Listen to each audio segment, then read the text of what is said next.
10th level എക്സാമുകൾക്ക് നല്ല രീതിയിൽ mark വരുന്ന ഇന്ത്യൻ സ്വാതന്ത്ര്യ സമരവുമായി ബന്ധപ്പെട്ട മുഴുവൻ മാർക്കും മേടിച്ചെടുക്കാൻ ഒരു രാമായണം പഠിക്കേണ്ടതില്ല. കുറച്ച് SCERT പാഠങ്ങൾ, മുൻകാല ചോദ്യങ്ങൾ, കൂടാതെ ഒരിത്തിരി അനുബന്ധ വസ്തുതകൾ. ഇതൊന്ന് പഠിച്ച് സെറ്റായാൽ പഠിക്കേണ്ടത് മാത്രം പഠിച്ച് പരീക്ഷയ്ക്ക് വരുന്നത് മാത്രം പഠിച്ച് ട്രെൻഡ് മനസ്സിലാക്കി മുഴുവൻ മാർക്കും സ്കോർ ചെയ്യുന്നത് എങ്ങനെ എന്നാണ് ഇന്നത്തെ ക്ലാസ്. കഴിഞ്ഞ LGS എക്സാമുകളിൽ വന്ന ഇന്ത്യൻ സ്വാതന്ത്ര്യ സമരവുമായി ബന്ധപ്പെട്ട മുഴുവൻ ചോദ്യങ്ങൾ, അത് വന്ന SCERT പാഠഭാഗങ്ങൾ, അവ പ്രത്യക്ഷപ്പെട്ട മുൻകാല ചോദ്യങ്ങൾ, അതിന് പഠിക്കേണ്ട അനുബന്ധ വസ്തുക്കൾ, അതിൻ്റെ സോഴ്സ് എന്താണ് എന്നാണ് ഇന്നത്തെ ക്ലാസ്. അവസാനം വരെ കാണുക. മുഴുവൻ മാർക്കും ഇന്ത്യൻ സ്വാതന്ത്ര്യ സമരത്തിൽ ഉറപ്പാക്കുക.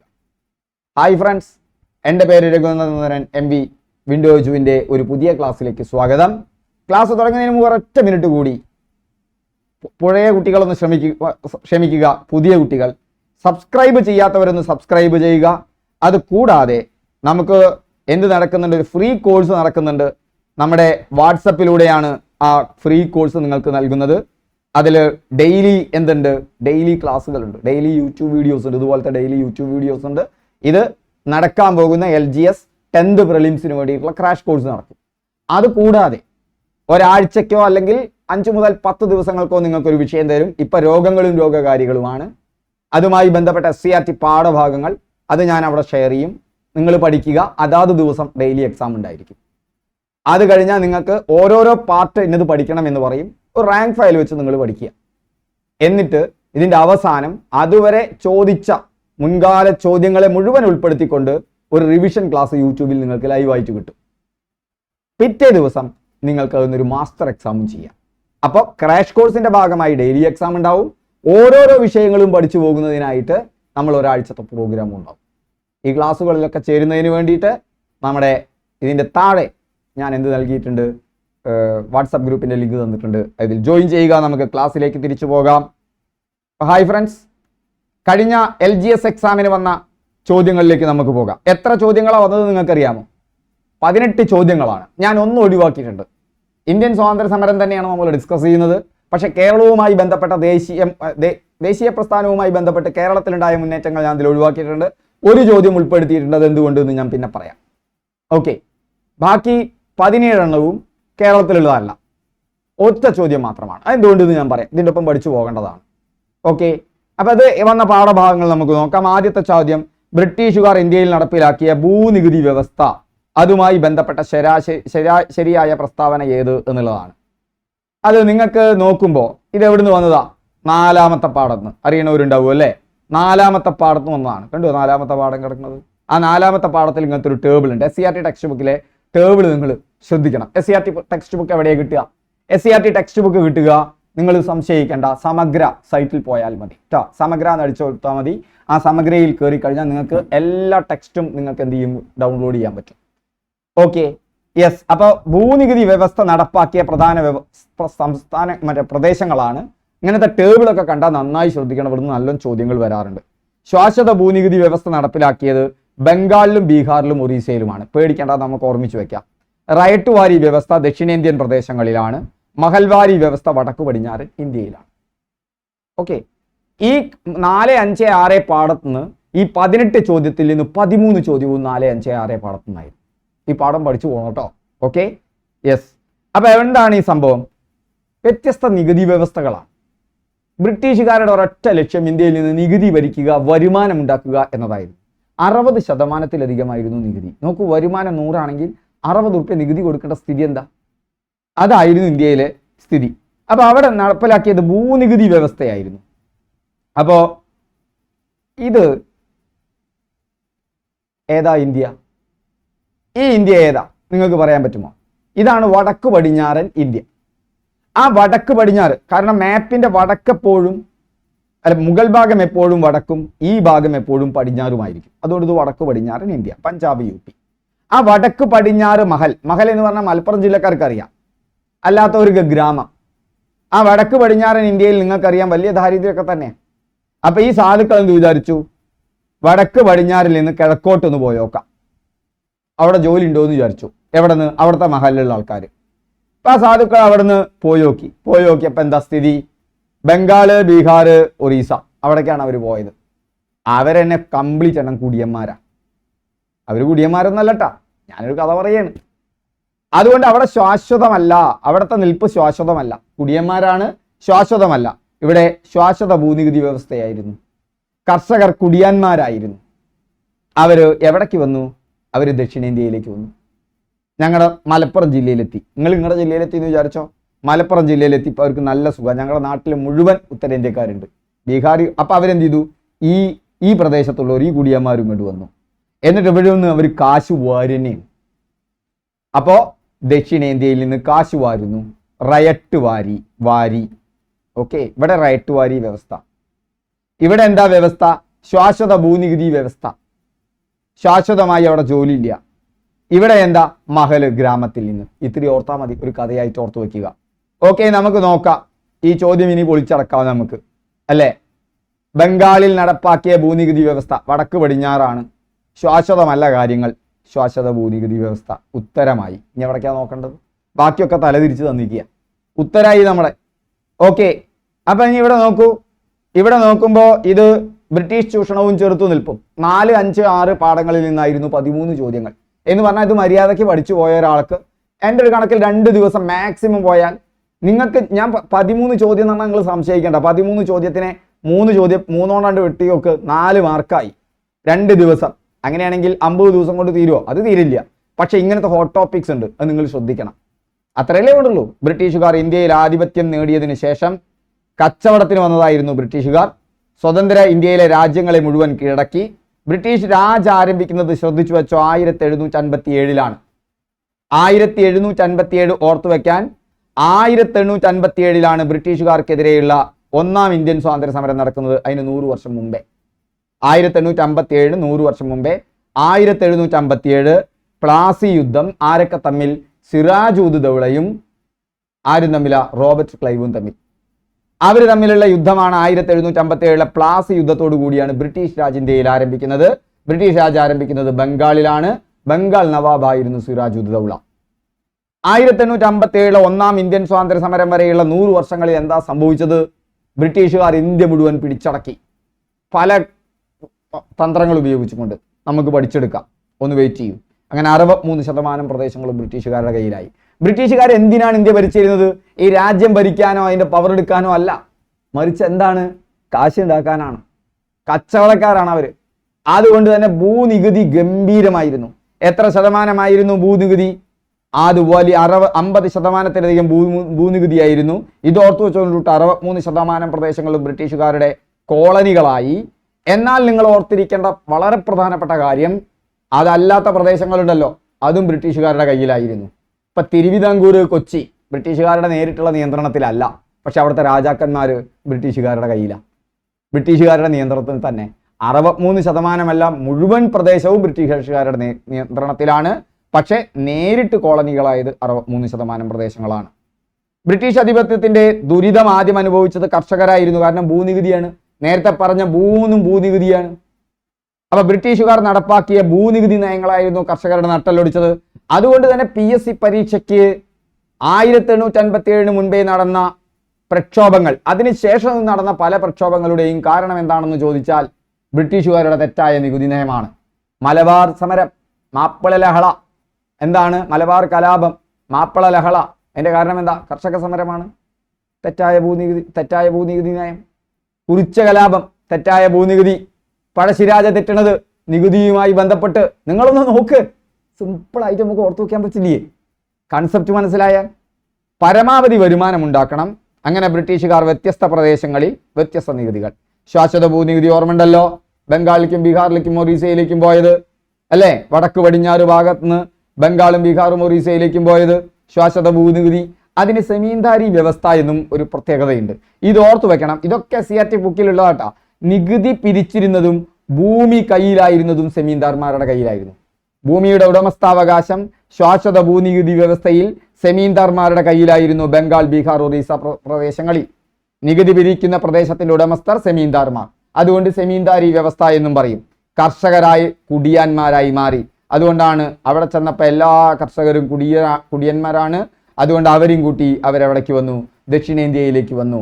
എന്നിട്ട് കാശ് വാരി റയട്ട് വാരി എന്ന് ഞാൻ പറഞ്ഞത് ആ കുടിയാൻ എന്ന് ഓർക്കാൻ വേണ്ടിയിട്ടാണ്. വിളവിന്റെ 60% നികുതിയായി നൽകണം മക്കളെ. വിളവിന്റെ 60%. വിളവ് മോശമായാലും നികുതി നൽകണം. എന്തുകൊണ്ട് ശാശ്വതം? നിശ്ചിത തീയതിയിൽ നികുതി പണമായി നൽകണം. വിളവ് മോശമായോ എന്നൊന്നും അറിയണ്ട, നൽകിയിരിക്കണം. ഇത്ര വിളവുണ്ടാവുന്നതാണ് കണക്ക് കൂട്ടും. വിളവ് മോശമായാലും വിളവ് മോശമല്ലെങ്കിലും ആ നികുതി നൽകിയിരിക്കണം. കോൺവാലിസ് പ്രഭുവാണ് നടപ്പിലാക്കിയത്. എങ്ങനെ പേര് ഓർത്തു വെക്കും? കോൺവാലിസ് പ്രഭുവാണ് നടപ്പിലാക്കിയതെന്ന്. ശാശ്വതമല്ലേ? വളരെ സിമ്പിൾ. ഒന്ന് ഓർത്തു വെക്കുക. ഇങ്ങനത്തെ കോഡ് ഉണ്ടാക്കുക. ശാശ്വതമല്ലേ? ശാശ്വതം എന്ന് പറഞ്ഞാൽ സ്ഥിരമായത്. നിങ്ങൾ ഏറ്റവും കൂടുതൽ കണക്ക് പഠിക്കുമ്പോൾ നിങ്ങൾ ഓർക്കേണ്ടത് എന്താ? ത്രികോണത്തിന്റെ 3 കോണുകൾ എപ്പോൾ കൂട്ടിയാലും 180 degree. Sum of angles is always 180 degree. അപ്പോൾ 3ഉം തുല്യമാണെങ്കിൽ ഓരോ കോണും എത്ര ഡിഗ്രി ആയിരിക്കും? 60 ഡിഗ്രി. 60% വരെയായിരുന്നു നികുതി ശാശ്വത ഭൂനികുതി വ്യവസ്ഥയിൽ. കണക്റ്റഡ് ആയില്ലേ? 60 കണക്റ്റഡായി. 180 ശാശ്വതമാണ്. ഒരു ത്രികോണത്തിന് എപ്പോഴും ശാശ്വത ഭൂനികുതി വ്യവസ്ഥ നടപ്പിലാക്കിയത് ആര്? കോൺവാലിസ് പ്രഭു. കണക്കും പഠിച്ചു. ഇങ്ങനെ അസോസിയേറ്റ് ചെയ്യുക നിലവിലുള്ള കാര്യങ്ങളുമായിട്ട്. അടുത്തത് റയട്ട് വാരിയാണ്. ദക്ഷിണേന്ത്യയിലാണ്. റയട്ട് എന്ന് പറഞ്ഞാൽ കർഷകർ. അപ്പൊ റയട്ട് വാരി എന്ന് പറഞ്ഞാൽ കർഷകരാണ് അവിടെ നേരിട്ട്, കർഷകരിൽ നിന്ന് നേരിട്ട് നികുതി പിരിച്ചു. റയട്ട് വാരി കർഷകരിൽ നിന്ന് നേരിട്ട് നികുതി പിരിച്ചു. എവിടെ? ദക്ഷിണേന്ത്യയിൽ നിന്ന്. ഭൂമിയുടെ ഉടമസ്ഥർ കർഷകർ. കർഷകർ മണ്ണിലാണ് പണിയെടുക്കുക. അതുകൊണ്ട് നടപ്പിലാക്കിയത് തോമസ് മൺറോ. മഹൽവാരി, മഹല് അല്ലേ? മഹല് വടക്ക് പടിഞ്ഞാറൻ ഇന്ത്യയിൽ ഗ്രാമത്തലവനാണ് നികുതി പിരിച്ചത്. തലവൻ വലിയ ആളല്ലേ? വലിയ ആൾ. വില്യം വല്യം. ഓക്കെ, വില്യം ബെന്റിക് ഒരു ഗ്രാമത്തെ ഒരു യൂണിറ്റ് ആയിട്ട് കണ്ടു. അങ്ങനെയാണ് പിരിച്ചത്. ബ്രിട്ടീഷുകാർ ഇന്ത്യയിൽ നടപ്പിലാക്കിയ ഭൂനികുതി നയത്തിന്റെ പ്രത്യാഘാതങ്ങൾ എന്തെല്ലാമാണ് എന്ന് ഇതിൽ ബുള്ളറ്റ് പോയിന്റ് ഇട്ടിട്ടുണ്ട്. ഈ ബുള്ളറ്റ് പോയിന്റുകളാണ് പലപ്പോഴും പ്രസ്താവന ടൈപ്പ് ചോദ്യങ്ങളായി വരാറ്. അതുകൊണ്ട് SCERT ടെക്സ്റ്റ് ബുക്ക് പഠിക്കുമ്പോൾ ബുള്ളറ്റ് പോയിന്റുകൾ ശ്രദ്ധിച്ചിരിക്കുക. എന്നിട്ട് നമുക്ക് സ്വയം എഴുതാൻ പറ്റുന്നുണ്ടോ നോക്കുക. ഉയർന്ന നികുതി നിശ്ചിത തീയതിയിൽ പണമായി അടയ്ക്കാൻ കഴിയാതെ വന്ന കർഷകർ കൊള്ളപ്പലിശക്കാരിൽ നിന്ന് പണം കടം വാങ്ങേണ്ടി വന്നു. കൃഷിയിടം പണയപ്പെടുത്തിയാണ് അവർ കടം വാങ്ങിയത്. ഉയർന്ന പലിശ നിരക്കായിരുന്നു കർഷകരിൽ നിന്ന് ഈടാക്കിയത്. കടവും പലിശയും അടയ്ക്കുവാൻ കഴിയാതെ വന്ന കർഷകരുടെ ഭൂമി കൊള്ളപ്പലിശക്കാർ കൈക്കലാക്കി. അടുത്തത് ചോർച്ചാ സിദ്ധാന്തത്തിന്റെ ഉപജ്ഞാതാവാരാണ്? ഇതേ പാഠത്തിന് വന്ന ചോദ്യമാണ് LGSന്. ആരാ? ദാദാബായി നവറോജി. ആ പാഠഭാഗം ഏതാ? 4ാമത്തെ പാഠത്ത് തന്നെ പറയുന്നു. ബ്രിട്ടീഷ് കാലഘട്ടത്തിൽ ഇന്ത്യൻ സമ്പൽ വ്യവസ്ഥയുണ്ടായ തകർച്ച. ഇങ്ങനെ നികുതി ഈടാക്കിയ തകർച്ച ഉണ്ടാവാതിരിക്കുമോ?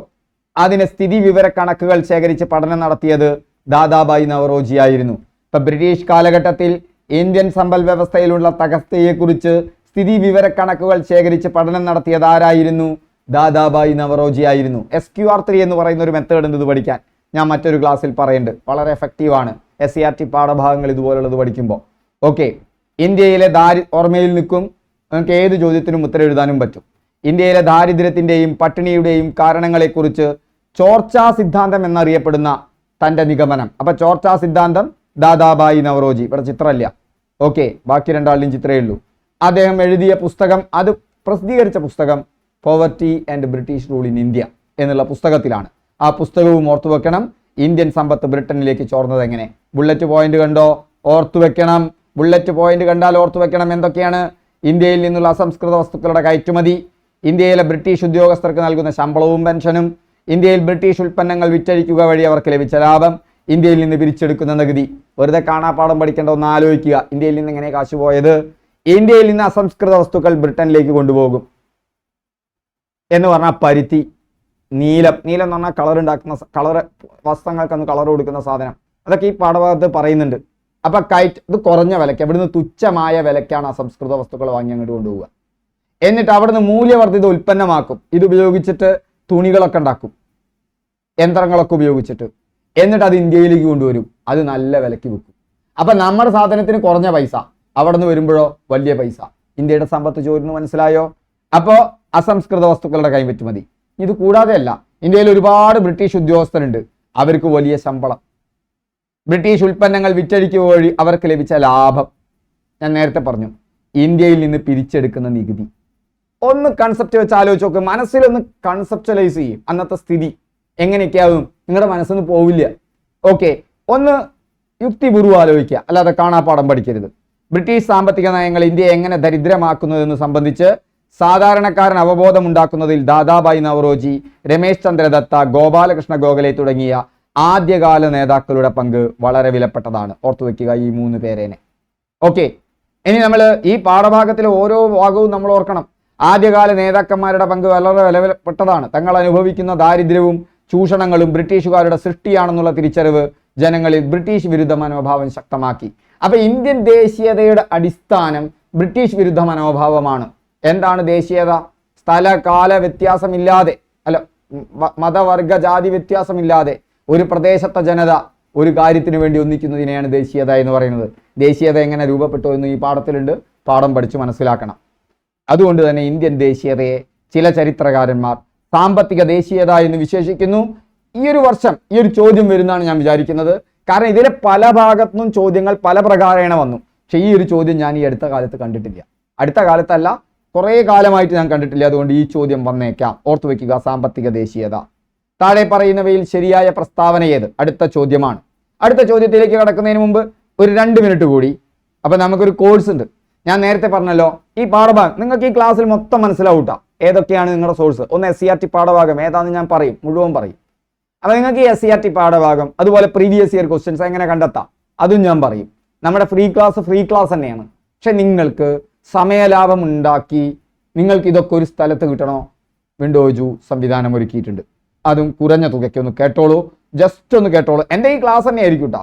ഇതേപോലത്തെ ക്ലാസ് ആയിരിക്കും, വേറൊരു വ്യത്യാസവും ഇല്ല. പക്ഷെ ഫുൾ സബ്ജക്റ്റ് നിങ്ങൾക്ക് കിട്ടും. ഓരോ മൈക്രോ ടോപ്പിക്കും ഞാൻ ഇങ്ങനെ പറഞ്ഞു തരും. അത് ഇതുപോലെ സ്പീഡിലും അല്ല പോവുക. അതൊക്കെ ഓരോ പോയിന്റ് നിങ്ങൾക്ക് ഓർമ്മിച്ച് വെക്കാനുള്ള മെമ്മറി ടെക്നിക്കും സകല സാധനങ്ങളുമായിട്ടാണ് പോവുക. നമ്മളിപ്പോൾ നമ്മുടെ കുറഞ്ഞ സമയമേ ഉള്ളൂ, അതുകൊണ്ടാണ്. ഓക്കെ, ക്ലാസ്സിൻ്റെ പ്രത്യേകത ഞാനൊന്ന് പറയാം. സ്ഥിരം കാണുന്നവരൊന്ന് ഫോർവേഡ് ചെയ്താൽ മതി. എന്തുകൊണ്ട് ഇങ്ങനെ കാണിക്കുന്നു എന്ന് ചോദിച്ചാൽ എനിക്ക് നിങ്ങൾ കോഴ്സ് ഉണ്ട് എന്ന് അറിയിക്കാൻ എനിക്കിതല്ലേ മാർഗമുള്ളൂ നിങ്ങളോട്. ഓക്കെ, അപ്പോൾ അതിൽ വളരെ പ്രധാനപ്പെട്ട ഒരു ഭാഗം നമ്മുടെ ക്ലാസ്സിൽ assistant salesman, village field assistant, assistant prison officer, beverages LDC, LGS various company corporation, ഈ എല്ലാ എക്സാമുകളും 2025 നമുക്ക് പ്രതീക്ഷിക്കാം. ഈ എക്സാമുകളുടെ നോട്ടിഫിക്കേഷൻ വരും. ഇതിന്റെ സിലബസ് ഏറെക്കുറെ സമാനമാണ്. ഈ എല്ലാ പരീക്ഷകൾക്കുമുള്ള ഫുൾ മെറ്റീരിയൽ എന്ന് പറഞ്ഞാൽ എന്തൊക്കെ? ഇതിന്റെ full recorded classes, video recorded classes. ആ റെക്കോർഡഡ് ക്ലാസ്സിൽ എന്തൊക്കെ ഉണ്ടായിരിക്കും? അതിൽ നിങ്ങൾക്ക് ഫുള്ള് മാർക്ക്, ഒരു 90-92 മാർക്ക് അത് മാത്രം പഠിച്ചാൽ കിട്ടും. ഞാൻ പരത്തി പറയില്ല, വളരെ കുറച്ചേ പറയൂ, പഠിക്കേണ്ടത് മാത്രമേ പറയൂ. ഓക്കെ, അപ്പൊ വളരെ പെട്ടെന്ന് പഠിച്ചെടുത്ത് വളരെ പെട്ടെന്ന് മാർക്ക് വാങ്ങാൻ. എന്നാൽ പരീക്ഷയ്ക്ക് വരുന്ന എല്ലാ ചോദ്യങ്ങളും ഉൾപ്പെടുത്തിയിട്ട് 8-9 മാർക്ക് എന്തായാലും ഞാൻ പറയില്ല. അത് പഠിക്കുമ്പോഴാണ് നമുക്ക് 10-75% വലിയ ഭാഗം പഠിക്കേണ്ടി വരിക. അത് പഠിക്കേണ്ട ആവശ്യമില്ല നമ്മൾക്ക് റാങ്കിലേക്ക് എത്താൻ. ലൈവ് ക്ലാസ് ഉണ്ടോ എന്ന് ചോദിച്ചാൽ ഇല്ല കേട്ടോ. ഇതിൽ ലൈവ് ക്ലാസ് ഇല്ലേ, ഞാൻ അറിയാതെ പറഞ്ഞതാണ്. റെക്കോർഡ് ക്ലാസ് ഉണ്ട്. ഡെയിലി എക്സാംസ് ഉണ്ടായിരിക്കും, ഡെയിലി ലേണിംഗ് പ്ലാൻ ഉണ്ടായിരിക്കും, മോക്ക് ടെസ്റ്റുകൾ ഉണ്ടായിരിക്കും, PDF നോട്ട് ഉണ്ടായിരിക്കും. ഇത് മുഴുവൻ ഇപ്പം നിങ്ങൾക്ക് ഒരു വർഷത്തേക്ക് 499 രൂപയ്ക്ക് കിട്ടും, അല്ലെങ്കിൽ ഒരു മാസത്തേക്ക് 100 രൂപയ്ക്ക്. ഓക്കെ, ഫുള്ള് ക്ലാസ് ഉണ്ട്. നിങ്ങൾ പഠിക്കാൻ തയ്യാറായാൽ മതി. നമ്മുടെ വാട്സപ്പിലുള്ള സൗജന്യ ക്ലാസ് പ്ലസ് ഇതും കൂടി കൂട്ടിക്കഴിഞ്ഞാൽ നിങ്ങളുടെ പഠനം ഗംഭീരമായി ഫിക്സായി. അതല്ല, നിങ്ങൾക്ക് ലൈവ് ക്ലാസ് വേണം, ഓരോ ഡൗട്ടും ക്ലിയർ ചെയ്ത് പോകണം. നമ്മുടെ കുട്ടികളോട് ചോദിച്ചാൽ മതി. നിങ്ങൾ ലൈവ് ക്ലാസ്സിലെത്തിയാൽ നിങ്ങൾക്ക് ഓരോ ഡൗട്ടും ക്ലിയർ ചെയ്ത് തരും, നിങ്ങൾ ചോദിക്കുന്നത് വരെ. അത് 1200 രൂപയാണ്. എന്തുകൊണ്ട് 1200 രൂപ? ലൈവ് ക്ലാസ്സിൽ നിങ്ങൾ ചോദിക്കുന്ന എല്ലാ ചോദ്യങ്ങൾക്കും ഉത്തരം പറഞ്ഞിട്ടേ പോവുള്ളൂ. അപ്പോൾ അവിടെ നിന്ന് ലിമിറ്റ് ചെയ്യുക എന്നുള്ളത് തന്നെയാണ് ഉദ്ദേശം. 1200 രൂപയാണ്. മാസത്തിനാണെങ്കിൽ 250 രൂപയല്ല, 150 രൂപയാണ്. ഇനി നമ്മുടെ ഒരു ഡ്രീം ബാച്ച് ഉണ്ട്. ആ ഡ്രീം ബാച്ച് എന്ന് പറഞ്ഞാൽ 100 പേർക്ക് മാത്രമാണ് അഡ്മിഷൻ. ഈ മറ്റ് 2 കോഴ്സിന്റെ ലിങ്ക് ഇവിടെ നിങ്ങൾക്ക് കിട്ടും. ഡ്രീം ബാച്ചിലേക്ക് നിങ്ങൾക്ക് വേണോ? നേരിട്ട് ഞാനാണ് മെന്റർ ചെയ്യുന്നത്. നിങ്ങൾക്ക് മെമ്മറി ടെക്നിക്സ്, നിങ്ങളുടെ ടൈം മാനേജ്മെന്റ് തുടങ്ങിയ സകല കാര്യങ്ങളും ഏറ്റെടുത്തുകൊണ്ടുള്ള ദിനംപ്രതിയുള്ള നിങ്ങളുടെ പെർഫോമൻസ് അനാലിസിസ് അടക്കമുള്ള ഒരു പ്രോഗ്രാമാണ്. നിങ്ങൾക്ക് ചേരാം താല്പര്യമുണ്ടെങ്കിൽ. പക്ഷേ എൻ്റെ നമ്പറിലേക്ക് വാട്സപ്പ് മെസ്സേജ് അയയ്ക്കുക. ഞാൻ വിളിക്കും. ഞാൻ വിളിച്ച് എനിക്ക് ഉറപ്പ് വരണം നിങ്ങൾ അങ്ങനെ തയ്യാറാണ് എന്നുള്ളത്. നിങ്ങൾക്ക് ജോലിക്ക് പോകാം, എല്ലാ കാര്യങ്ങളും ചെയ്യാം. പക്ഷേ നിങ്ങൾ തയ്യാറാണെന്ന് എനിക്ക് ഉറപ്പ് വരുത്തേണ്ടതുണ്ട്. 100 പേർക്ക് മാത്രമാണ് അഡ്മിഷൻ. ഓക്കെ, അതിന് നേരിട്ട് എൻ്റെ 8075963937 ഒന്നും കൂടി ഓർത്ത് വെച്ചോളൂ. 8075963937 എന്നുള്ള എൻ്റെ നമ്പറിലേക്ക് നിങ്ങളൊന്ന് വിളിച്ചാൽ മതി. ഓക്കെ, നിങ്ങൾ വാട്സപ്പ് ചെയ്താൽ മതി, വിളിക്കേണ്ട, വാട്സപ്പ് ചെയ്താൽ മതി. ഞാൻ നിങ്ങളെ നേരിട്ട് ബന്ധപ്പെടും.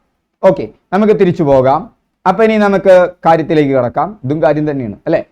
അപ്പോൾ അടുത്ത ചോദ്യം, താഴെ പറയുന്ന പ്രസ്താവനയിൽ 1857 ലക്നൗ വിപ്ലവത്തിന്റെ നേതാവിനെ കുറിച്ചിട്ടാണ് ചോദിച്ചത്. ഒക്കെ ലക്നൗ ആണ്. അപ്പൊ ലക്നൌവിലെ നേതാവാണ്. 1857 ആയിരുന്നല്ലോ ഒന്നാം ഇന്ത്യൻ സ്വാതന്ത്ര്യ സമരം. ലക്നൌവിലെ നേതാവ് ആരായിരുന്നു? ലക്നൌവിലെ നേതാവ് ആരായിരുന്നു? നാനാ സാഹിബായിരുന്നു? അല്ല. ലക്നൌവിലെ നേതാവ് ബഹദൂർ ഷാ രണ്ടാമനായിരുന്നോ? അല്ല. ലക്നൌവിലെ നേതാവ് താന്തിയ തോപ്പിയായിരുന്നോ? അല്ല. ലക്നൌവിലെ നേതാവ് ഹസ്രത് മഹൽ ആയിരുന്നോ? ആണ്. അതുകൊണ്ട് ഉത്തരം ഏതാണ്? ലക്നൌവിലെ നേതാവ് ഹസ്രത് മഹലാണ് ഉത്തരം. എവിടെയെന്ന് വന്നത്?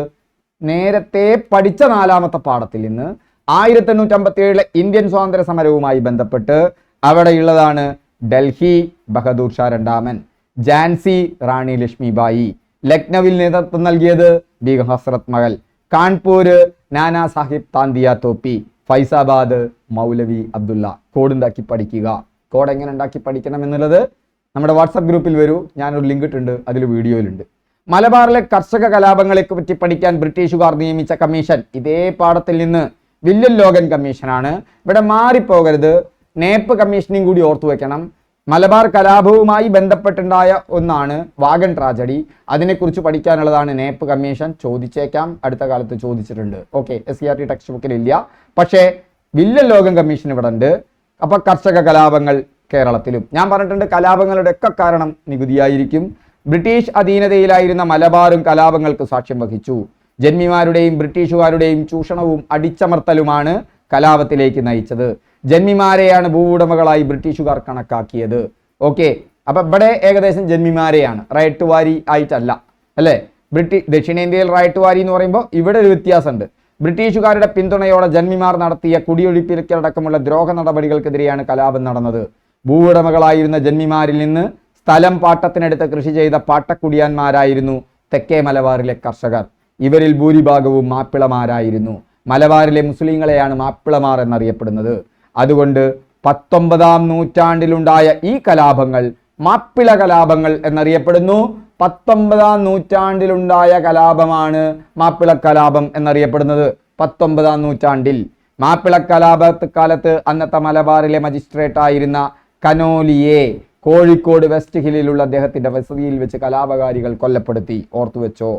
ഓക്കെ, 22ഓളം കലാപങ്ങൾ മലബാറിൽ ഉണ്ടായി. ഓർത്തുവെക്കുക, മലബാറിൽ 19ാം നൂറ്റാണ്ടിൽ ഉണ്ടാകുന്ന കലാപങ്ങൾ 22 എണ്ണം.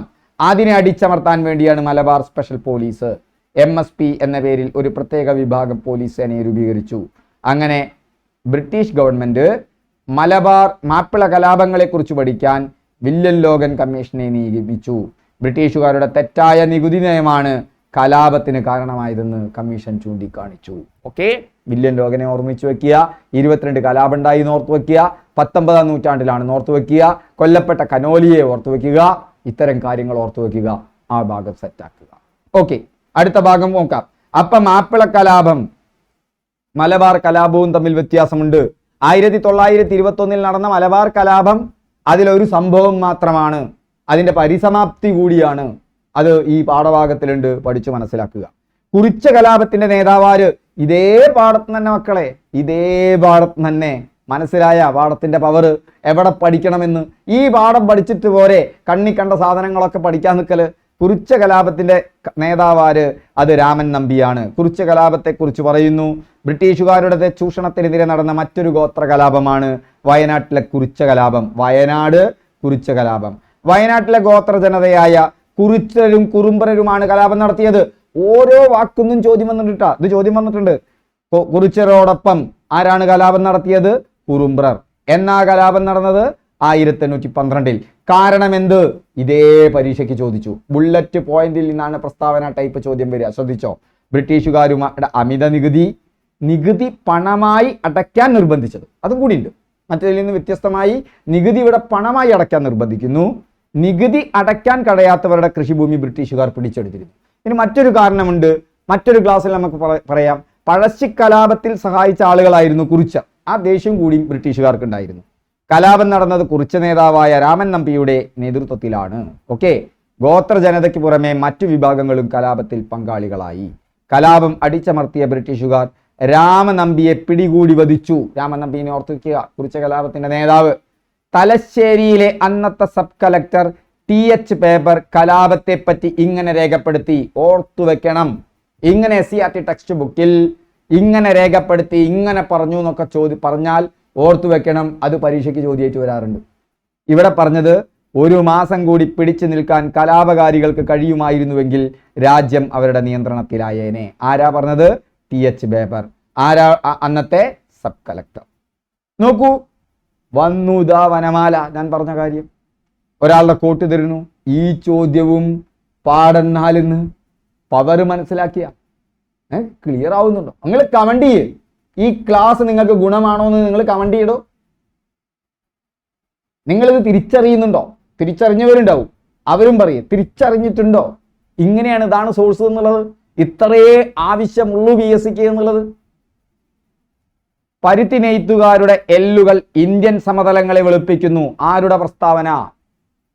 അത് വില്യം ബെന്റിക് പ്രഭുവിന്റെ പ്രസ്താവനയാണ്. വില്യം ബെന്റിക് പ്രഭു ഉടൻ കണക്ട് ചെയ്യണം. വില്യം ബെന്റിക് പ്രഭുവിനെ എപ്പ പഠിച്ചിട്ട് എന്തില്ല? നിങ്ങൾ ലൈവ് ക്ലാസ് എന്നുള്ളത് പോലെ കമന്റ് ചെയ്യും, ലൈവ് ക്ലാസ് എന്നുള്ളത് പോലെ കമന്റ് ചെയ്യും. എന്നിട്ട് നോക്ക് നിങ്ങൾ ശരിയാണോ എന്ന്. വില്യം ബെന്റിക് പ്രഭു ഇതില വലിയ ആള് ഗ്രാമത്തലവൻ അല്ലേ? ഓർമ്മണ്ട? ഇപ്പൊ വില്യം ബെന്റിക് പ്രഭുവാണ് മഹൽവാരി. മഹൽ എന്ന് പറഞ്ഞാൽ ഗ്രാമം, ഗ്രാമത്തലവൻ. ക്ലിയർ? മഹൽവാരി വ്യവസ്ഥ. അതേ വില്യം ബെന്റിക് പ്രഭുവാണ് പറഞ്ഞത് പരുത്തി നെയ്ത്തുകാരുടെ എല്ലുകൾ ഇന്ത്യൻ സമതലങ്ങളെ വെളുപ്പിക്കും. അതിന്റെ അർത്ഥം എന്താണെന്ന് ആലോചിച്ച് നോക്ക്. എന്നിട്ടൊന്ന് കമന്റ് ചെയ്യും. എന്താണ് അതിന്റെ അർത്ഥം? പരമ്പരാഗത വ്യവസായങ്ങളുടെ വളർച്ച. ദേ പാഠഭാഗത്തിൽ കോട്ടീത് പറയുന്നു. പരമ്പരാഗത വ്യവസായം ഇന്ത്യയുടെ വാണിജ്യ ചരിത്രത്തിൽ ഇതുപോലൊരു ദുരിതം കാണില്ല. പരുത്തി നെയ്ത്തുകാരുടെ എല്ലുകൾ ഇന്ത്യൻ സമതലങ്ങളെ വെളുപ്പിക്കുന്നു. നിങ്ങൾക്ക് വേദനിക്കുന്നുണ്ടോ? എനിക്ക് വേദനിക്കുന്നുണ്ട്. എത്ര യുദ്ധം ചെയ്തിട്ടായിരിക്കും നമ്മുടെ ഇന്നത്തെ അവസ്ഥയിലേക്ക് ഇന്ത്യയെ വരെ എത്തിച്ചിട്ടുണ്ടായിരിക്കും? എത്ര ആളുകളുടെ ദുരിതങ്ങൾ, എത്ര രക്തസാക്ഷികൾ നമ്മൾ ഓർക്കുന്നുണ്ടോ? ഓക്കെ, നമുക്ക് പോകാം. ഒരു കാലത്ത് ലോകമെങ്ങും പ്രശസ്തമായിരുന്ന ഇന്ത്യൻ തുണി വ്യവസായത്തിന്റെ തകർച്ച സംബന്ധിച്ച് ഇന്ത്യയിലെ ഗവർണർ ജനറൽ ആയിരുന്ന വില്യം ബെന്റിക് പ്രഭു നടത്തിയ നിരീക്ഷണമാണ് മുകളിൽ നൽകിയിരിക്കുന്നത്. ബ്രിട്ടീഷ് നയങ്ങൾ ഇന്ത്യൻ കാർഷിക രംഗത്തെ മാത്രമല്ല കരകൗശല വ്യവസായത്തെയും പൂർണ്ണമായി നശിപ്പിച്ചു. കാരണം എന്താണെന്നതിൽ പറയുന്നുണ്ട്, പഠിച്ചിരിക്കണം കേട്ടോ. സവിസ്തരം ആ പാഠഭാഗത്തിൽ പറയുന്നുണ്ട് ഓരോ വ്യവസായവും എങ്ങനെ നശിച്ചു എന്നുള്ളത്. ഇനി അടുത്തത് അതേ പാഠഭാഗത്തിൽ കോട്ട് ചെയ്തൊരു കാര്യം നിങ്ങൾ ഓർത്തു വെച്ചോളൂ. അടുത്ത കാലത്തൊന്നും പരീക്ഷയ്ക്ക് ബന്ധപ്പെട്ട് വന്നേക്കാം. വയറു നിറയെ ആഹാരമില്ലാതെ, ശ്രദ്ധിക്കണം കേട്ടാ, നിങ്ങൾ ഇന്റേണലൈസ് ചെയ്യ് ഇന്ത്യയിലെ സ്ഥിതി, തൊഴിലാളികളുടെ സ്ഥിതി, നിങ്ങളെപ്പോലെയോ എന്നെ പോലെയുള്ള തൊഴിലാളികളുടെ സ്ഥിതി. വയറ് നിറയെ ആഹാരമില്ലാതെ, വെളിച്ചമോ ശുദ്ധവായുവോ വെള്ളമോ ഇല്ലാത്ത ചെറ്റപ്പുരകളിൽ മൃഗതുല്യരായി നരകിക്കുന്ന ഇന്ത്യൻ വ്യവസായ തൊഴിലാളി വ്യാവസായിക മുതലാളിത്തത്തിന്റെ ലോകത്തിൽ ഏറ്റവും അധികം ചൂഷണം ചെയ്യപ്പെട്ടവരിൽ ഒരാളാണ്. പറഞ്ഞതാരാ? ജർഗൻ കുസ്യാസ്കി, ജർമ്മൻ സാമ്പത്തിക ചരിത്രകാരൻ. ഇന്ത്യയുടെ നേർചിത്രമാണ് ആ പാഠം കണ്ടാൽ നിങ്ങൾക്ക് മനസ്സിലാവുക. 19-ാം നൂറ്റാണ്ടിൽ അപ്പം എല്ലാവരും എതിരായി, കലാപങ്ങളുണ്ടായി. ഇങ്ങനെ കേരളത്തിലും കലാപമുണ്ടായി.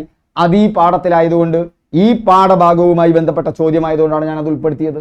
അങ്ങനെ വന്നതാണ് സന്താൽ കുറിച്ച കലാപങ്ങൾ. മാത്രമല്ല, സന്താൽ കലാപം നടന്നിട്ടുണ്ട്. ഓർത്തു വെക്കണം, നമ്മുടെ ദ്രൗപദി മുർമു എന്താ സന്താളാണ്. ദ്രൗപദി മുർമു എന്ന് കേട്ടാൽ ഈ പാഠം പഠിച്ച ഒരാൾക്ക് സന്താളാണെന്ന് മനസ്സിലാകും. എങ്ങനെയാണെന്ന് നിങ്ങൾക്ക് പറയാൻ പറ്റുമോ? ഈ പാഠത്തിലൊരു ചിത്രമുണ്ട്. ആ ചിത്രം നോക്കി, ആ ചിത്രത്തിൽ നമ്മുടെ പ്രസിഡന്റിന്റെ പടമൊന്നുമില്ല. പക്ഷേ മുർമു എന്ന് കേട്ടാൽ സന്താളാണെന്ന് മനസ്സിലാകും. നിങ്ങൾ കാരണം എന്താണെന്ന് കമന്റ് ചെയ്യും. എത്ര പേർക്ക് അറിയാൻ നോക്കാലോ. ഈ പാഠം പഠിച്ചതിന് ശേഷമോ കണ്ടതിന് ശേഷമോ നിങ്ങൾ കമന്റ് ചെയ്യും. ഓക്കെ, അവയിൽ പ്രധാനപ്പെട്ടതാണ് പഹാരിയ, ബീൽ, കോശ, മുണ്ട, ഗാസി. ഇതൊക്കെ തന്നെ ഗോത്ര കലാപങ്ങളാണെന്ന് ഓർക്കുക. അതേസമയം കേരളത്തിൽ, ദക്ഷിണേന്ത്യയിൽ ഒരൊറ്റ ഗോത്ര കലാപമേ ഉണ്ടായിട്ടുള്ളൂ. അത് കുറിച്ച കലാപമാണ്. ഇന്ത്യയിലെ ഗോത്ര കലാപങ്ങളെ കുറിച്ച് പറഞ്ഞ വാക്ക് ശ്രദ്ധിച്ചോളൂ, വീണ്ടും വരും. കർഷകരുൾപ്പെടെയുള്ള ഏത് ജനവിഭാഗത്തെക്കാളും തീവ്രവും നിരന്തരവും ആക്രമണോത്സുകവുമായ ബ്രിട്ടീഷ് വിരുദ്ധ സമരങ്ങളായിരുന്നു നിരക്ഷരരായ ഗോത്ര ജനത നടത്തിയത്. കെ സുരേഷ് സിംഗിന്റെ അഭിപ്രായമാണ്, ചരിത്രകാരൻ. ഇതേ പാഠത്തിന്, ഈ പാഠത്തിന് മക്കളെ വീണ്ടും ചോദ്യം. താഴെ പറയുന്ന പ്രസ്താവനകളിൽ ശരിയേത്? നമ്മൾ കണ്ടില്ലേ നേരത്തെ. കാൺപൂരിൽ ആരാ? കാൺപൂരിൽ നാനാ സാഹിബും താന്തിയ തോപ്പിയുമാണ്. അത് നമുക്ക് കിട്ടി. ബീഗം ഹസ്രത് മഹൽ ആയിരുന്നു ഫൈസാബാദിലെ സ്വാതന്ത്ര്യ. നമ്മൾ നേരത്തെ കണ്ടില്ലേ, ലക്നൗ അല്ലേ? ആ ചോദ്യത്തിൽ തന്നെ ഇവിടെ ഉത്തരല്ലേ, ലക്നൗ ആണ്. അതുകൊണ്ട് ഇത് തെറ്റ്. ലക്നൗ കേന്ദ്രമാക്കി ബ്രിട്ടീഷുകാർക്കെതിരെ പോരാടിയ നേതാവായിരുന്നു മൗലവി അഹമ്മദുള്ള. അതും തെറ്റ്. ലക്നൌവിൽ ആരായിരുന്നു? ലക്നൌവിൽ ബീഗം ഹസ്രത് മഹൽ ആയിരുന്നു. മൗലവി അഹമ്മദുള്ള എവിടെയായിരുന്നു? ഫൈസാബാദിലായി. എങ്ങനെയാണ് എനിക്ക് ഓർമ്മിക്കാൻ പറ്റുന്നത്? നിങ്ങൾക്കും ഓർമ്മിക്കാൻ പറ്റും. കോഡുകൾ ഉണ്ടാക്കിയാൽ മതി നമുക്ക് റിലേറ്റഡ് ആയിട്ടുള്ളത്. എങ്ങനെ പഠിക്കണം എന്നുള്ളത് നമ്മുടെ വാട്സാപ്പ് ഗ്രൂപ്പിൽ വന്നാൽ ഞാൻ ഇപ്പോൾ ഷെയർ ചെയ്യുന്ന ലിങ്കിൽ, അതായത് എക്സാമിൻ്റെ ഒക്കെ ഡെയിലി ലിങ്ക് ഒരു വെബ്സൈറ്റ് പേജായിട്ടാണ് ലിങ്ക് ചെയ്യുന്നത്, അവിടെ ഞാൻ പറഞ്ഞിട്ടുണ്ട്. അപ്പോൾ ഇവിടെ ഒന്ന് മാത്രമാണ് ശരി, അതുകൊണ്ട് ബി ആണ് ആൻസർ. ഓക്കെ, അടുത്ത ചോദ്യത്തിലേക്ക് പോകാം. ദാദാഭായ് നവറോജി ചോർച്ചാ സിദ്ധാന്തം അവതരിപ്പിച്ച പുസ്തകം നമ്മൾ നേരത്തെ കണ്ടു, poverty and un-British rule in India. Un-British rule in India. നോക്കൂ എത്ര ചോദ്യങ്ങളായി. 1821 രാമൻ നമ്പിയുടെ നേതൃത്വത്തിൽ നടന്ന 1821 അല്ല 12 രാമൻ നമ്പിയുടെ നേതൃത്വത്തിൽ നടന്ന കുറിച്യ കലാപത്തിന്റെ കാരണം ഞാൻ പറഞ്ഞില്ലേ വരുന്നു. ബ്രിട്ടീഷുകാർ അമിത നികുതി ചുമത്തിയത്, നികുതി പണമായി അടയ്ക്കാൻ സാധിക്കാത്തത്, നികുതി അടയ്ക്കാൻ കഴിയാത്തവരുടെ കൃഷിഭൂമി ബ്രിട്ടീഷുകാർ പിടിച്ചെടുത്തത്. ചോദ്യത്തിന്റെ ശൈലി നിങ്ങൾക്ക് മനസ്സിലാവുന്നുണ്ടോ? ബുള്ളറ്റ് പോയിന്റിൽ നിന്നാണ് അധിക പ്രസ്താവന ചോദ്യങ്ങളും. 3 ശരിയാണെന്ന് നമുക്ക് മനസ്സിലായി. നമ്മൾ നല്ല നീട്ടിയൊരു വരട്ടു അവിടെ കിട്ടി. താഴെ പറയുന്നവയിൽ ബാലഗംഗാധര തിലകന്റെ ജേണൽ ഏതാണ്? ഇത് ഈ പാഠഭാഗത്തിൽ വരുന്നതല്ല, ഇത് അടുത്ത പാഠത്തിലുള്ളതാണ്. പക്ഷെ എന്തുകൊണ്ട് ഞാൻ ഇതിൽ ഉൾപ്പെടുത്തി എന്ന് പറഞ്ഞാൽ ബാലഗംഗാധര തിലകനുമായി ബന്ധപ്പെട്ട ഒരു ഭാഗം ഈ പുസ്തകത്തിലുണ്ട്, ഈ പാഠത്തിലുണ്ട്, 4ാമത്തെ പാഠത്തിലുണ്ട്. ബാലഗംഗാധര തിലകനുമായി ബന്ധപ്പെട്ടത് ഏതാണ്? മറാത്തയാണ്. ആ മറാത്തയാണ്, കേസരിയും മറാത്തയുമാണ് ബാലഗംഗാധര തിലകന്റെ പുസ്തകങ്ങൾ. ഓക്കെ, അപ്പൊ ഇതിനെ ഉൾപ്പെടുത്താനുള്ള കാരണം ഇത് അടുത്ത പാഠത്തിലാണ് വരുന്നത്. ഇന്ത്യൻ സ്വാതന്ത്ര്യ സമരത്തിലെ പ്രധാന നേതാവായിരുന്നു ബാലഗംഗാധര തിലകൻ. തീവ്രവാദ വിഭാഗത്തിന്റെ നേതാവാണ്. സ്വരാജന്റെ ജന്മാവകാശമാണ്, ഞാനത് നേടിയെടുക്കുമെന്ന് പറഞ്ഞ ആളാണ്. അപ്പൊ മറാത്തയിൽ കേസരിയും ഇംഗ്ലീഷിൽ മറാത്തയും രണ്ടും മനസ്സിലാക്കുക കേട്ടോ. കേസരിയും മറാത്തയും ഇദ്ദേഹം പ്രസിദ്ധീകരിച്ച പുസ്തകങ്ങളാണ്. അതിൽ മറാത്ത ഇംഗ്ലീഷിലാണെന്ന് വിചാരിക്കുക, കേസരി മറാത്തയിലുമായിരുന്നു. ഇന്ത്യൻ ദേശീയതയെ ഉണർത്താൻ ഈ പത്രങ്ങൾ വലിയ പങ്കുവഹിച്ചു. ഗണേശോത്സവം, ശിവജി ഉത്സവം ഇതൊക്കെ മൂപ്പരാണ് നടപ്പിലാക്കിയത്. ഇന്ത്യൻ നാഷണൽ കോൺഗ്രസിന്റെ തീവ്രവാദ വിഭാഗത്തിൽ നേതാവായിരുന്നു. സ്വയംഭരണത്തിനായി ശക്തമായി വാദിച്ച ഒരാളാണ്. അപ്പൊ തീവ്രവാദികളുടെ നേതാവാണ്.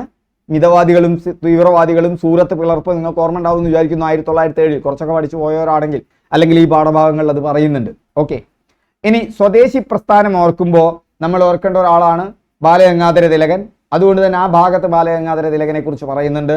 അടുത്ത കാലത്ത് പരീക്ഷയ്ക്ക് ചോദിച്ചിട്ടില്ല, പക്ഷേ പഴയ കാലത്ത് വരാറുണ്ടായിരുന്നു. ആ ചോദ്യം ഒന്ന് പരിചയപ്പെടുത്താനാണ് ഞാൻ പറയുന്നത്. ഓക്കെ, അപ്പോൾ അതിലൊരു ചോദ്യമാണ് ദേശീയ പ്രസ്ഥാനത്തിന്റെ നഴ്സറി എന്നറിയപ്പെടുന്നത് ബംഗാളായിരുന്നു. അടുത്ത കാലത്തൊന്നും വന്നിട്ടില്ല, പക്ഷെ വന്നേക്കാം. ഇന്ത്യൻ ദേശീയ പ്രസ്ഥാനത്തിന്റെ ആദ്യകാല നേതാക്കളിൽ ഭൂരിഭാഗം പേരും ബംഗാളികളായിരുന്നു. അതിനാൽ ബംഗാളിനെ ഇന്ത്യൻ ദേശീയ പ്രസ്ഥാനത്തിന്റെ നഴ്സറി എന്ന് വിളിക്കുന്നു. ഇത് അങ്ങനെ ബംഗാളിൽ ഒന്ന് വിഭജനം നടത്താൻ വേണ്ടിയിട്ടാണ് 1905 കഴ്സൺ പ്രഭു ബംഗാളിനെ വിഭജിക്കുന്നത്. ഓക്കെ, ഹിന്ദുക്കൾക്കും മുസ്ലിങ്ങൾക്കും ഭൂരിപക്ഷ പ്രദേശമുള്ള പ്രദേശമായിട്ട് ഇവിടെ മത തീവ്രവാദം ഉണ്ടാക്കിയെടുക്കുന്നതിൽ ഒരു പ്രധാന പങ്ക് വഹിച്ച ആൾക്കാർ ബ്രിട്ടീഷുകാരാണ്. വിഭജിച്ച് വരിക്കുക. സാമ്പത്തിക ചോർച്ച നടത്താൻ ബ്രിട്ടീഷ് ഉൽപ്പന്നങ്ങൾ ബഹിഷ്കരിക്കണമെന്നും പകരം ഇന്ത്യൻ ഉൽപ്പന്നങ്ങൾ ഉപയോഗിക്കണമെന്നും ഇന്ത്യൻ വ്യവസായങ്ങളെ ശക്തിപ്പെടുത്തണമെന്നും ആദ്യകാല ദേശീയ നേതാക്കൾ ആഹ്വാനം ചെയ്തു. ഇതിൻ്റെയൊക്കെ ഭാഗമായിട്ടാണ് കാരണമുണ്ടായത്. ഇതാണ് സ്വദേശി പ്രസ്ഥാനം എന്ന് പറയുന്നത്. നന്നായിട്ട് പഠിച്ചിരിക്കുക. അവിടെ ബാലഗംഗാധര തിലകനുമായി ബന്ധപ്പെട്ടത് നോക്കണം.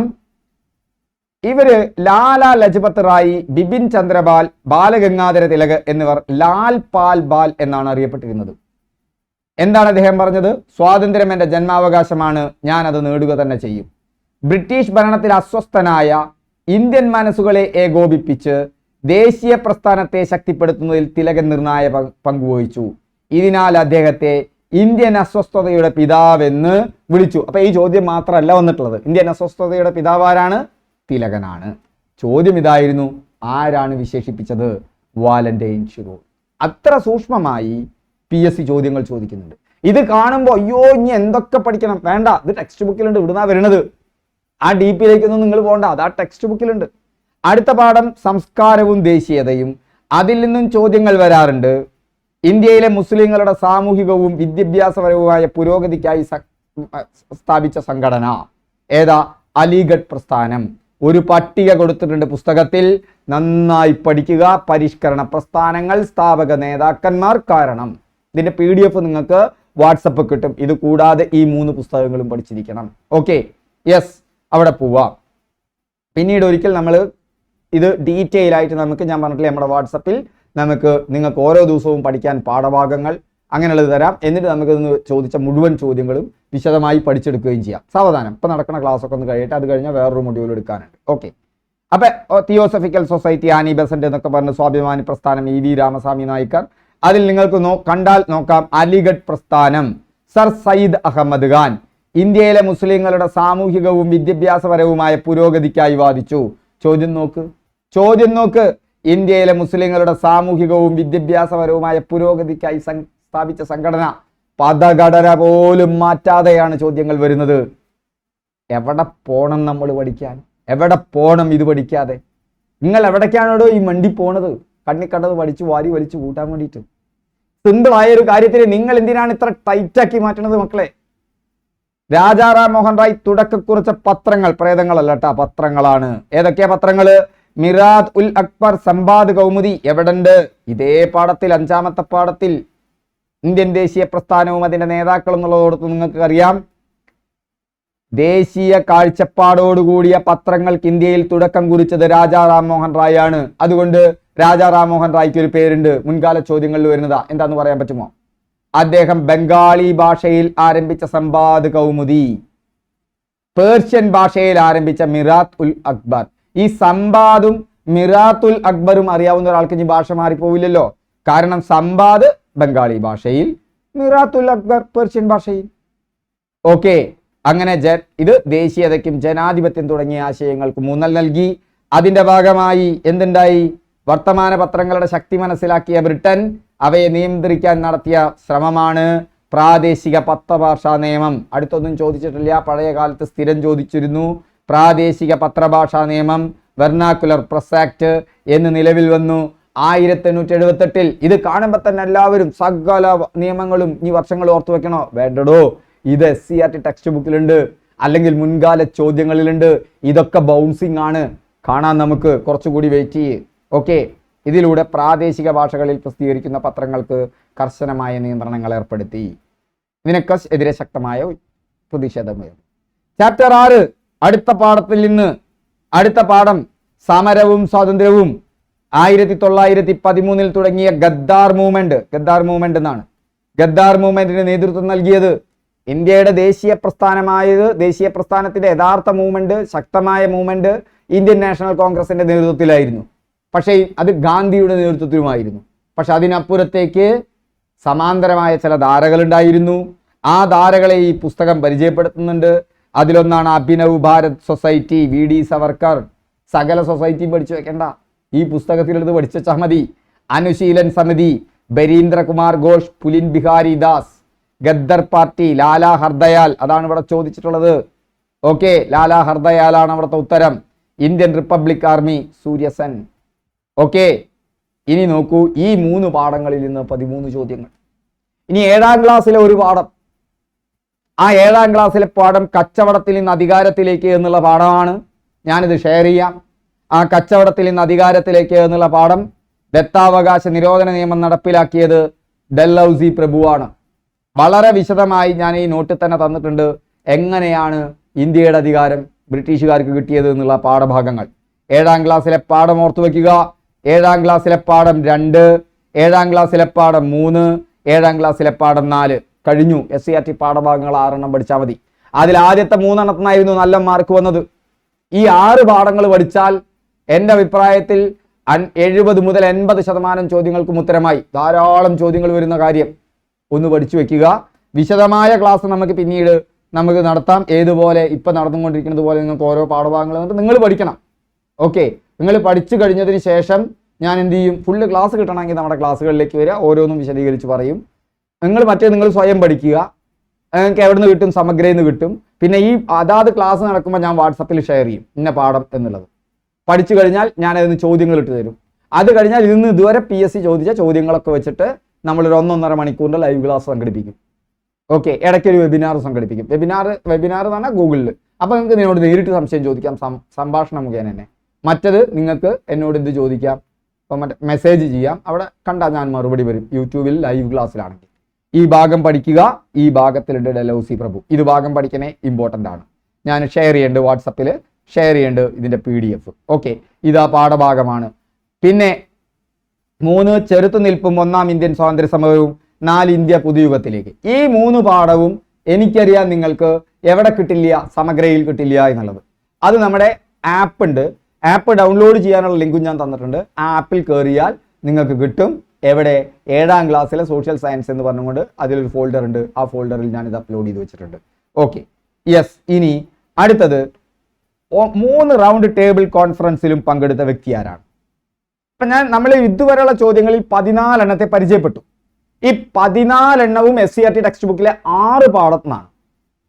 ഇനി അതിന് പുറത്ത് ചോദ്യം വന്നിട്ടുണ്ടോ? ഉണ്ട്. 3 ചോദ്യങ്ങൾ വന്നിട്ടുണ്ട്. അത് എവിടെ നിന്ന് പഠിക്കണം? മുൻകാല ചോദ്യങ്ങൾ പഠിച്ചാൽ മതി. എവിടെ നിന്ന് കിട്ടും?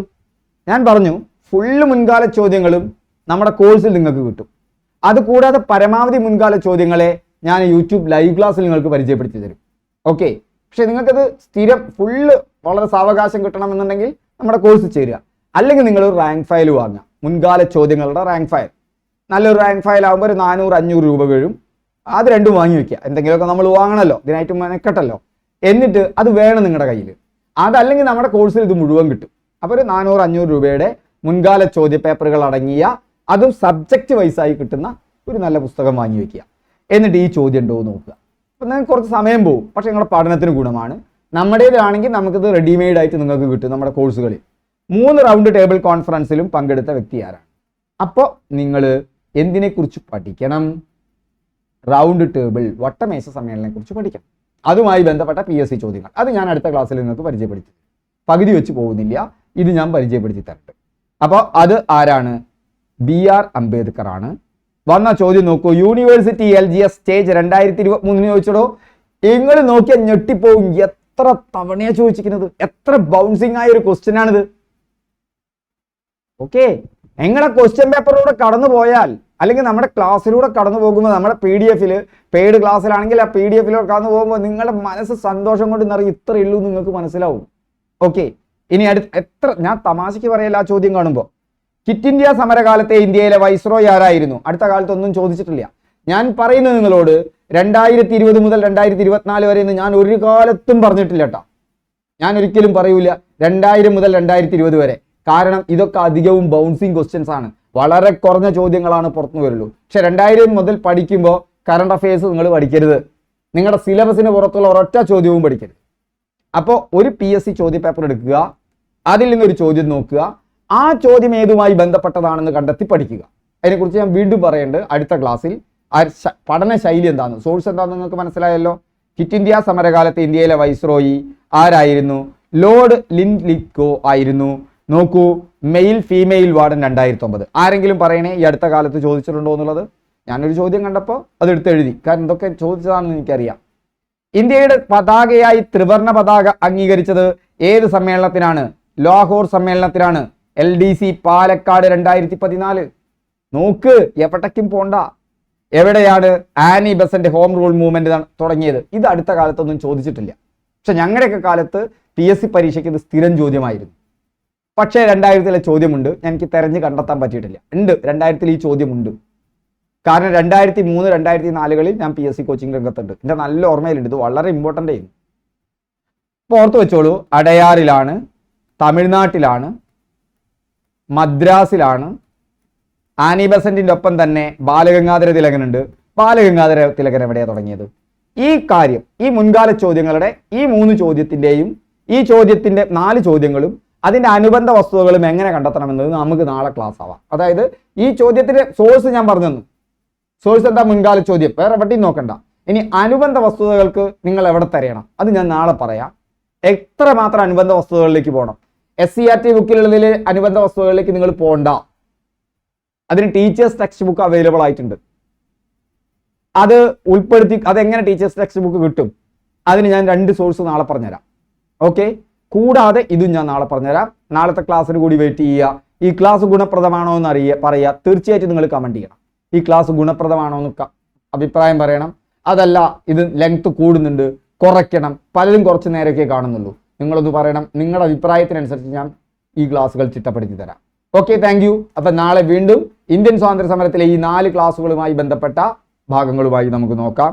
Thank you all. വീണ്ടും നമുക്ക് അടുത്ത ക്ലാസ്സിൽ കാണാം.